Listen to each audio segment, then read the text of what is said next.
Hello students, I am discussing topic Production and Operations Management Chapter 1. So, firstly, meaning of Production and Operations Management. Students, there are many functional areas in organization. Functional areas का मतलब क्या होता है? Functional areas का मतलब है वो सारी एक्टिविटीज़ जो कि हेल्प करती हैं ऑर्गेनाइजेशन के गोल को अचीव करने में। अब वो फंक्शनल एरियाज़ है कौन कौन से? पहला, marketing management, financial management, human resource management, production and operations management. ये सारे के सारे फंक्शनल एरियाज़ हैं और ये सारे के सारे हमें हेल्प करते हैं कि हम ऑर्गेनाइजेशन का गोल जो है वो अचीव कर सकें। उसमें इट मीन्स ऑपरेशन मैनेजमेंट जो है वो एक फंक्शनल एरिया है ऑर्गेनाइजेशन का, जिसके बिना हम ऑर्गेनाइजेशन का गोल अचीव नहीं कर सकते।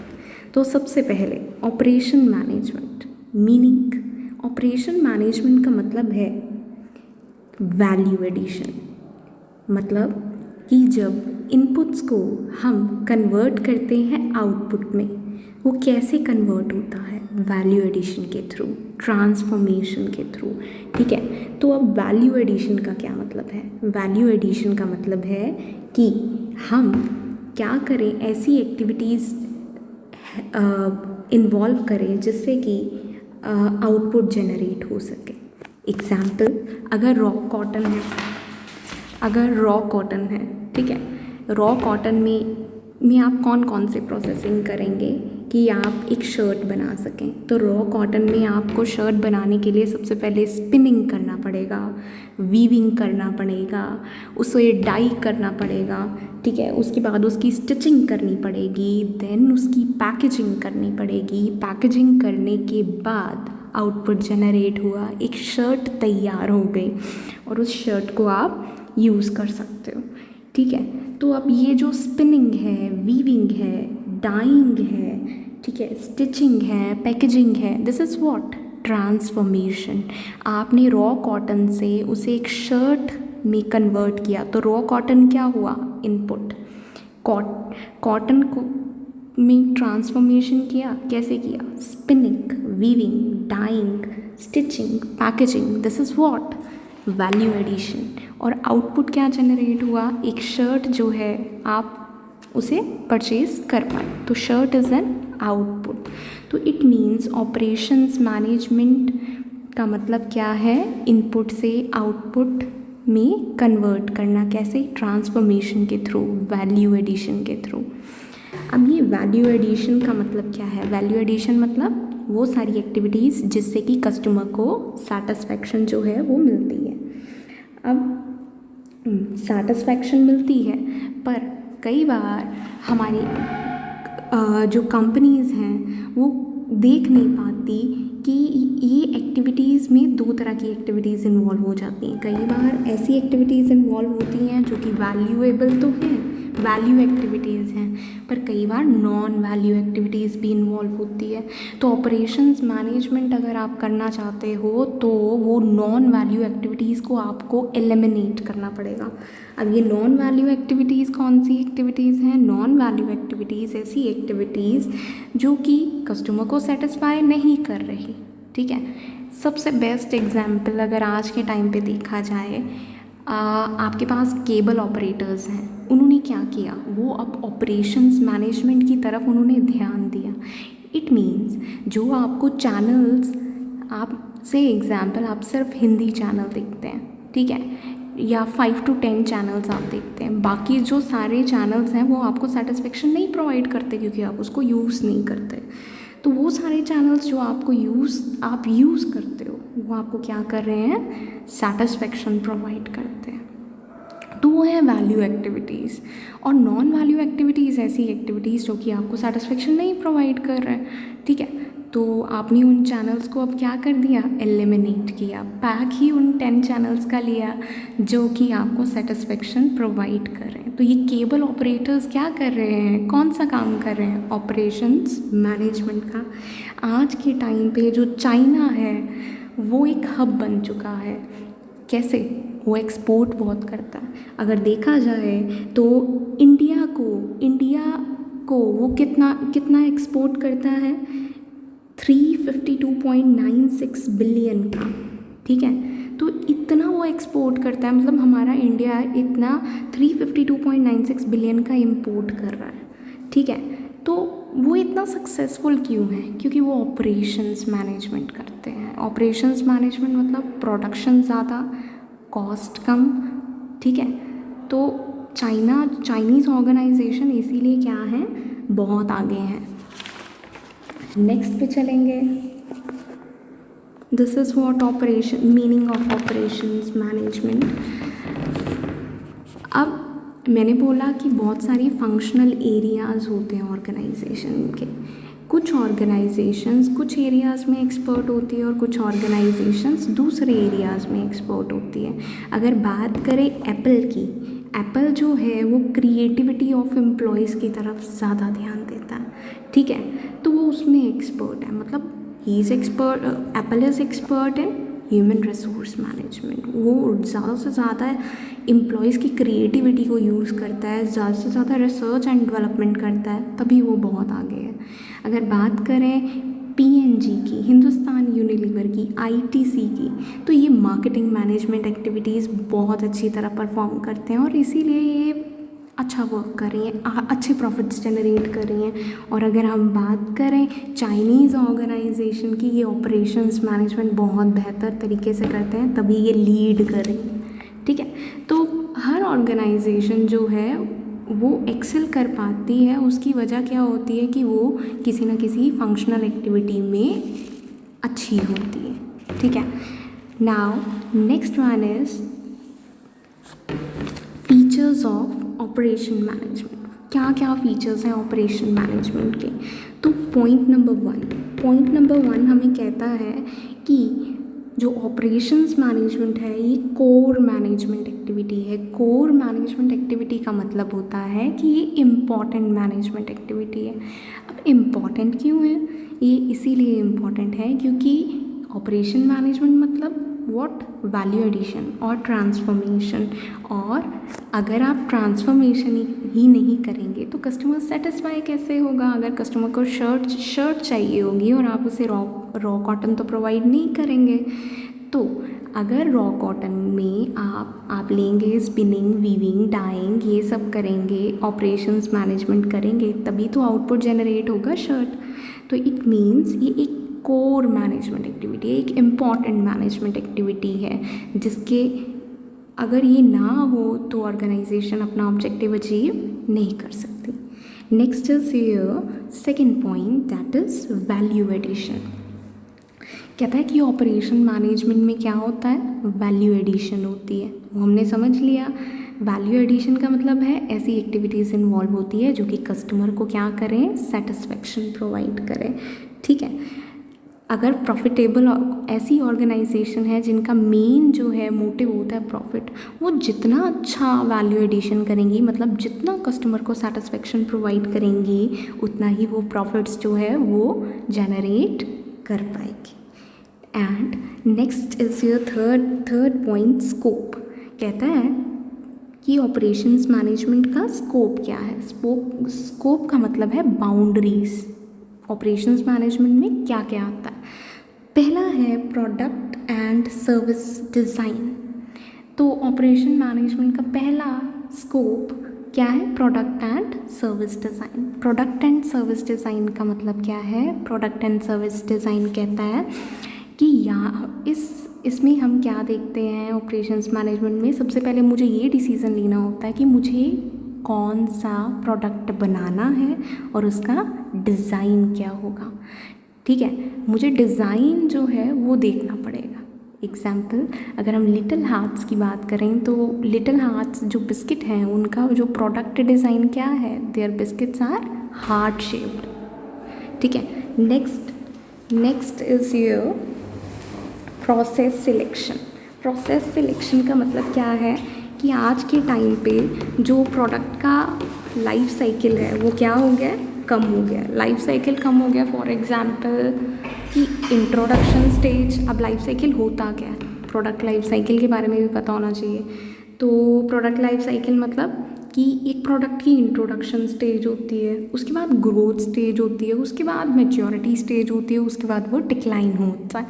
तो आज के टाइम पे अगर देखें तो प्रोडक्ट का लाइफ साइकिल क्या होता हो गया है, छोटा हो गया है। ठीक है, छोटा कैसे हो गया? अगर आज एक मोबाइल आता है, ठीक है, मोबाइल इंट्रोड्यूस किया सैमसंग कंपनी ने, ठीक है, अब वो 2 महीने 4 महीने रहेगा, उसके बाद नया मॉडल आ जाता है। तो वो लाइफ साइकिल कम होने की वजह से क्या है कि कंपनी सेलेक्ट करती है कि कौन कौन से प्रोसेस से होकर एक प्रोडक्ट को पास होना है, जिसमें उस प्रोसेस में सिर्फ और सिर्फ वैल्यू एक्टिविटीज़ हों। नॉन वैल्यू एक्टिविटीज़ को हमें क्या करना है, एलिमिनेट करना है, क्योंकि अगर नॉन वैल्यू एक्टिविटीज़ को हमने एलिमिनेट नहीं किया तो कॉस्ट क्या हो जाएगी, बढ़ जाएगी। और कॉस्ट बढ़ने से प्रोडक्ट कॉम्पिटिटिव नहीं रहेगा। प्रोडक्ट कॉम्पिटिटिव नहीं रहा मतलब कॉम्पिटिटर का प्रोडक्ट कस्टमर खरीद रहे हैं, पर हमारा प्रोडक्ट जो है वो कस्टमर नहीं खरीद रहा। ठीक है, next is management of technology. Management of technology scope में, ठीक है, इसका क्या मतलब है, मुझे ये देखना पड़ेगा ऑपरेशंस मैनेजमेंट में कि मुझे कौन सी टेक्नोलॉजी की मशीनरी जो है वो यूज़ करनी है, ताकि मैं आज के टाइम पे जो नीड है प्रोडक्ट की वो प्रोडक्ट बना सकूं। अगर मैं ऑब्सोलीट टेक्नोलॉजी यूज़ करूंगी जो कि पुरानी हो चुकी है, तो मेरा प्रोडक्ट जो है वो सेल नहीं हो पाएगा।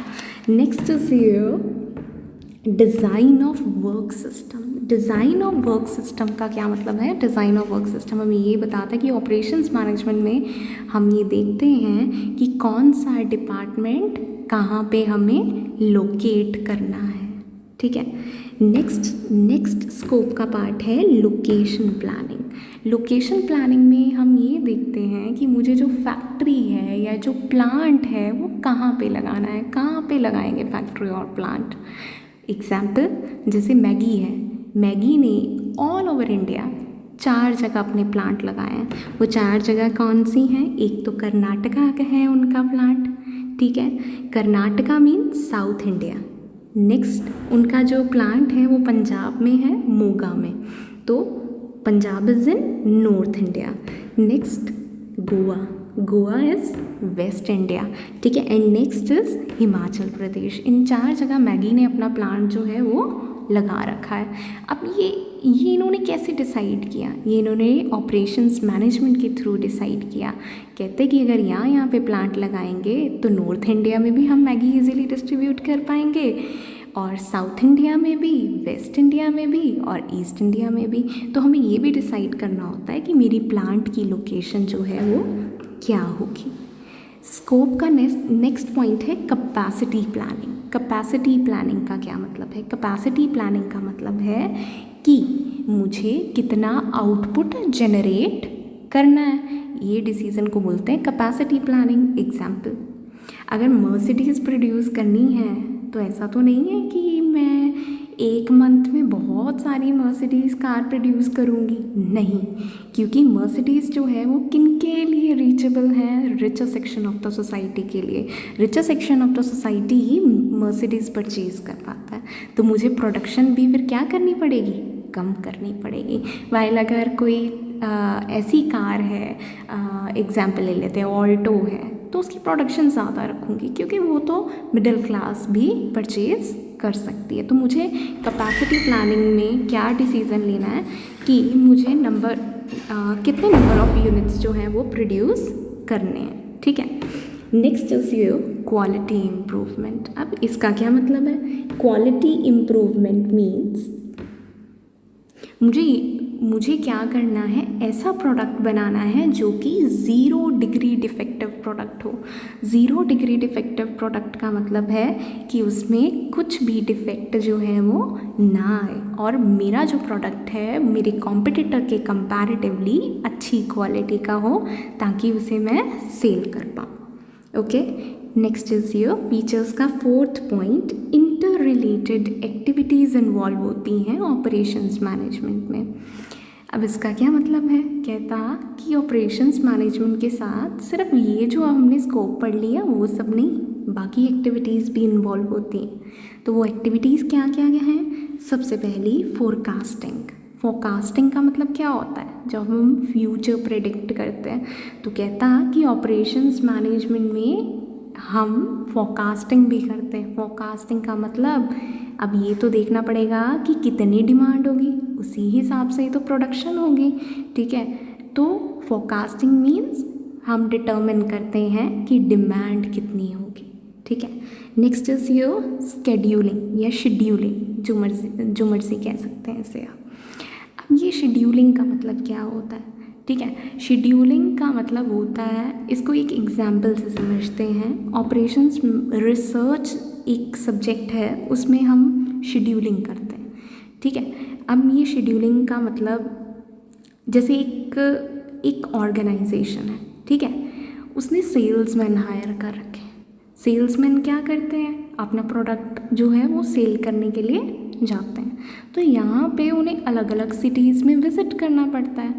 तो यहाँ पे क्या करेगी ऑर्गेनाइजेशन? ये देखेगी कि एक सेल्समैन को हम कौन कौन से रूट से किस किस सिटी में, एक के बाद कौन सी सिटी होगी, दूसरी सिटी के बाद तीसरी सिटी कौन सी होगी, जिससे कि वो कम डिस्टेंस ट्रैवल कर पाए। और कम डिस्टेंस ट्रैवल करेगा तो ऑब्वियसली ट्रांसपोर्टेशन कॉस्ट क्या होगी? कम होगी, ठीक है। और शेड्यूलिंग कौन करता है? जितनी भी ऑर्गेनाइजेशन सर्विसेज प्रोवाइड करती हैं वो भी शेड्यूलिंग करती हैं। जैसे कि एयरलाइंस, ठीक है, जेट एयरवेज़ हैं, उन्हें शेड्यूलिंग करनी पड़ती है। कैसे करते हैं? वो कहते हैं कि अगर एक एरोप्लेन जो है वो उसके बाद दूसरा एरोप्लेन भी जाएगा कहीं पे, तीसरा भी जाएगा, चौथा भी जाएगा, तो ऐसे उनका सीक्वेंस फिक्स कर दिया कि ले ऑफ टाइम क्या हो सके, ले ओवर टाइम क्या हो सके, कम हो सके, मतलब वेटिंग टाइम क्या हो सके, कम हो सके। तो ऐसे वो क्या करेंगे? शेड्यूलिंग करेंगे। This is a part of operations management. Next is inventory management. Inter related activity में हमने पहला पढ़ा फोरकास्टिंग, दूसरा पढ़ा शेड्यूलिंग, तीसरा है इन्वेंट्री मैनेजमेंट। अब इन्वेंट्री मैनेजमेंट का क्या मतलब है? इन्वेंट्री मैनेजमेंट हमें करनी पड़ती है ऑपरेशंस मैनेजमेंट में। इसका क्या मतलब है? इन्वेंट्री मीन्स स्टॉक, ठीक है, तो हमें रॉ मटेरियल का भी स्टॉक रखना होता है। तो यहाँ पे हम ये देखते हैं कि हमारा रीऑर्डर लेवल क्या होगा, कि हमारा स्टॉक कहाँ तक पहुँच जाए, कितनी क्वांटिटी तक पहुँच जाए रॉ मटेरियल कि हमें दोबारा से ऑर्डर प्लेस करना है। तो मालूम मेरे अगर 5000 यूनिट्स तक पहुंच गया रॉ मटेरियल, तो मुझे उसी वक्त क्या करना पड़ेगा? रीऑर्डर करना पड़ेगा, दोबारा से स्टॉक मंगवाना पड़ेगा। क्योंकि जब हम ऑर्डर प्लेस करते हैं और जब हमें ऑर्डर रिसीव होता है उस टाइम में डिफरेंस होता है। तो वो 5000 यूनिट जो है उस टाइम के बीच में लग जाएंगे, और अगर हमने टाइम पे नहीं प्लेस किया ऑर्डर तो हमें अपनी प्रोडक्शन जो है वो रोकनी पड़ेगी। नेक्स्ट और क्या करते हैं इन्वेंट्री मैनेजमेंट में? ये देखते हैं कि हमारा मिनिमम लेवल कितना होगा। मिनिमम लेवल मतलब कम से कम मुझे इतना रॉ मटेरियल अपने पास रखना पड़ेगा। मैक्सिमम लेवल देखते हैं। मैक्सिमम लेवल का मतलब ज़्यादा से ज़्यादा इतना स्टॉक मुझे अपने पास रखना है। अगर इससे ज़्यादा रख लिया तो मुझे वेयर हाउस में रखना पड़ेगा, और मेरी कॉस्ट क्या होगी वेयर हाउस की वजह से? ज़्यादा हो जाएगी, ठीक है। Next is your assuring quality. Inter related activities में नेक्स्ट है एश्योरिंग क्वालिटी। अब एश्योरिंग क्वालिटी का मतलब क्या है? यहाँ पे ऑपरेशंस मैनेजमेंट में हम ये एश्योर करते हैं कि क्वालिटी जो है वो बेहतर हो प्रोडक्ट की। It means 0 degree defective product हमें प्रोड्यूस करना है। क्वालिटी में बिल्कुल भी कॉम्प्रोमाइज़ नहीं करना, और अगर कोई प्रोडक्ट डिफेक्टिव है तो रीज़न फाइंड आउट करने हैं कि प्रोडक्ट डिफेक्टिव क्यों है, और जो भी रीज़न जो है मुझे मिलेगा उसको मुझे एलिमिनेट करना है, और जिसकी वजह से आगे से वो क्वालिटी वाइज प्रोडक्ट अच्छा बने और उसमें बिल्कुल भी डिफेक्ट ना आए। Next is your inter related activities में मोटिवेटिंग एम्प्लॉय को जब तक आप मोटिवेट करके नहीं रखोगे, आप अच्छी प्रोडक्शन नहीं कर सकते, आपके ऑर्गेनाइजेशनल ऑब्जेक्टिव अचीव नहीं हो सकते। तो एम्प्लॉय को भी मोटिवेट करके रखना ज़रूरी है। और मोटिवेट हम कैसे कर सकते हैं, या तो कुछ फाइनेंशियल इंसेंटिव्स देकर या फिर नॉन फाइनेंशियल इंसेंटिव्स देकर। Next point of feature is inter related with functional areas. अब ये कहता कि ऑपरेशंस मैनेजमेंट जो है वो बाकी फंक्शनल एरियाज़ के साथ भी इंटर रिलेटेड है। इसका मतलब अगर हम बाकी फंक्शनल एरियाज़ जैसे कि marketing, finance, human resource management, इनके साथ अगर हम साइनर्जी बनाकर नहीं रखेंगे ऑपरेशंस मैनेजमेंट की, तो कभी भी ऑर्गेनाइजेशन का जो ऑब्जेक्टिव है वो अचीव नहीं हो पाएगा। जैसे पहला मार्केटिंग, तो मार्केटिंग का मतलब क्या है? मार्केटिंग मीन्स सबसे पहले आपको देखना है कस्टमर की नीड क्या है, उसी के हिसाब से आपको प्रोडक्ट जो है वो डेवलप करना है। तो इट मीन्स मार्केटिंग के साथ ऑपरेशंस मैनेजमेंट क्या है? रिलेटेड है। आप सबसे पहले मार्केटिंग में क्या है, आप अपनी कस्टमर की नीड देखेंगे, तभी आप ऑपरेशंस मैनेजमेंट में इनपुट को आउटपुट में कन्वर्ट करेंगे, तभी आप प्रोडक्शन जो है वो कर पाएंगे। Next is finance. ठीक है, तो फाइनेंस के साथ तो बिल्कुल ऑपरेशंस मैनेजमेंट रिलेटेड है। अगर पैसा ही नहीं होगा तो आप रॉ मटेरियल कहाँ से खरीदेंगे, इनपुट्स कहाँ से खरीदेंगे? ठीक है। Next is human resource management. तो ह्यूमन रिसोर्स मैनेजमेंट के साथ भी ऑपरेशंस मैनेजमेंट रिलेटेड है। क्यों? क्योंकि एम्प्लॉयज़ ही नहीं तो प्रोडक्शन करनी है, इनपुट को आउटपुट में कन्वर्ट किसने करना है? एम्प्लॉयज़ नहीं तो करना है। तो इसीलिए ये सारे फंक्शनल एरियाज़ जो हैं ऑपरेशंस मैनेजमेंट के साथ क्या हैं? Inter related. Next last point में कहता है कि जो ऑपरेशंस मैनेजमेंट है ये हमें बहुत सारे मैथडोलॉजीज़ प्रोवाइड करता है, जिसकी हेल्प से हम अपनी प्रॉब्लम को क्या कर पाएँ? हैंडल कर पाएँ। ठीक है, जैसे मैंने आपको बताया कि एक सेल्समैन है या बहुत सारे सेल्समैन हैं ऑर्गेनाइजेशन के, उन्हें एक सिटी से दूसरी सिटी जो है वो ट्रैवल करना पड़ता है। तो ऑपरेशंस मैनेजमेंट में हम ऑपरेशंस रिसर्च की टेक्निक लगाते हैं, जैसे बोलते हैं ट्रैवलिंग सेल्समैन प्रॉब्लम। वो हमें बताएगी कि एक सेल्समैन को किस सिटी से दूसरी सिटी भेजेंगे, दूसरी सिटी से तीसरी सिटी भेजेंगे, ताकि हमारा जो रूट है वो क्या हो सके? मिनिमम हो सके, कम हो सके। आई होप आपको फीचर्स और मीनिंग ऑपरेशंस मैनेजमेंट का समझ आ गया होगा।